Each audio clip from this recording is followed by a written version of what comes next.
Several months ago, the Archbishop of the Catholic Diocese of Philadelphia wrote a very moving article, and the article was titled, "Remembering a Forgotten Genocide."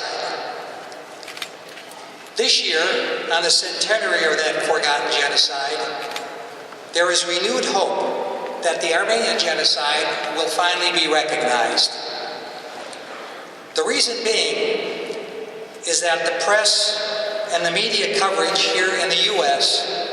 and throughout the world has been far beyond our expectations, but long overdue. The world rightly remembers the mass murders of Jews and other minorities by Nazi Germany during the Second World War. In its scope, the Holocaust dwarfs anything in human history, and it echoes today in the rise of anti-Semitism in Europe, driven mostly by radicalized Islam. But the Holocaust was by no means the only mass murder carried out in the 20th century. In fact, the dress rehearsal for the Nazi extermination of the Jews took place exactly 100 years ago, in 1950. The genocide was carried out by the Turkish authorities. It had murdered more than 1.5 million Armenians, a people who were overwhelmingly Christian. Religion wasn't the only reason for the killings. Ethnic and economic resentment of Turkey's Armenian minority played an important role. But Muslim contempt for the non-believers legitimized the violence and was a powerful current throughout the killings. The systematic murder went on in bloody waves into the 1920s. Finally, in 1923, the Ottoman Empire ceased to exist and the Republic of Turkey was created. Of my 4 grandparents, only my maternal grandmother survived the massacre.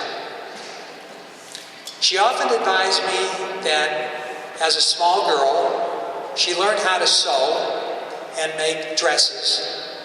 And the only reason for her and her children's survival was to placate a Turkish general who insisted on her being his personal seamstress. To this day, Turkey has never adequately acknowledged the Armenian Genocide. As President Jimmy Carter once remarked, there weren't any Nuremberg trials for the murder inflicted on the Armenians. During the Cold War, Turkey was a NATO ally. The United States and Europe found it easier to turn a blind eye to history than to resurrect a crime from the past. 2 weeks ago, it was especially gratifying to all Armenians to hear Pope Francis become the first pontiff to call the Armenian massacre a genocide. Today, in many places around the world, living as a Christian invites discrimination, hatred, and violence. The beheading of Christians by ISIS is the latest crime in a long history of Middle Eastern Christian martyrdom, not the phony and homicidal martyrdom that involves blowing up innocent children and women.